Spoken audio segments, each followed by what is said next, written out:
Fascist സ്വഭാവമുള്ള RSSന്റെ നിയന്ത്രണത്തിൽ പ്രവർത്തിക്കുന്ന കേന്ദ്ര ഭരണകൂടത്തിന്റെ പ്രവർത്തനങ്ങൾ യാതൊരു നിയമവും മര്യാദയും ഒന്നും ഞങ്ങൾക്ക് ബാധകമല്ല എന്ന മട്ടിൽ കേന്ദ്ര ഗവൺമെന്റ് പ്രവർത്തിച്ചുകൊണ്ടിരിക്കുകയാണ്. ഇത് ശരിവെക്കുന്ന സുപ്രീം കോടതിയുടെ ഒരു നിരീക്ഷണം ഇന്ന് പുറത്തു വന്നത് നമ്മുടെ എല്ലാം മുമ്പിലുണ്ട്. തമിഴ്നാട് ഗവർണർ അത് സംഘപരിവാറിന്റെ രാഷ്ട്രീയ താൽപര്യം സംരക്ഷിക്കുന്നവരെ പോലെയാണ് പല ഗവർണർമാരും കുറച്ചു കാലമായി പെരുമാറിക്കൊണ്ടിരിക്കുന്നത്. അത് നരേന്ദ്രമോദിയുടെ നേതൃത്വത്തിലുള്ള ഗവൺമെന്റ് വന്നതിന് ശേഷം വിശേഷിച്ചു.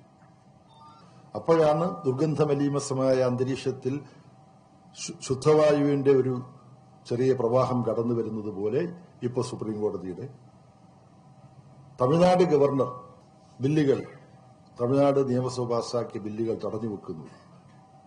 എന്തടിസ്ഥാനത്തിലാണ് ഗവർണർ ഇങ്ങനെ പെരുമാറുന്നത് എന്നുള്ള ചോദ്യം സുപ്രീം കോടതി ഉന്നയിച്ചിരിക്കും. അപ്പോൾ കേന്ദ്ര സംസ്ഥാന ബന്ധങ്ങൾ ഇന്ത്യ പോലൊരു രാജ്യത്തിന്റെ തന്നെ നിലനിൽപ്പിന് പ്രധാനമാണ്.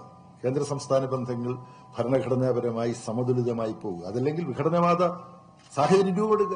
അപ്പോൾ ഇത് നമ്മുടെ രാജ്യം നേരിടുന്ന ഗുരുതരമായ ഒരു പ്രശ്നം സുപ്രീം കോടതിയുടെ അഭിപ്രായത്തിന്റെ വെളിച്ചത്തിൽ നമ്മുടെ മുമ്പിലുണ്ട്.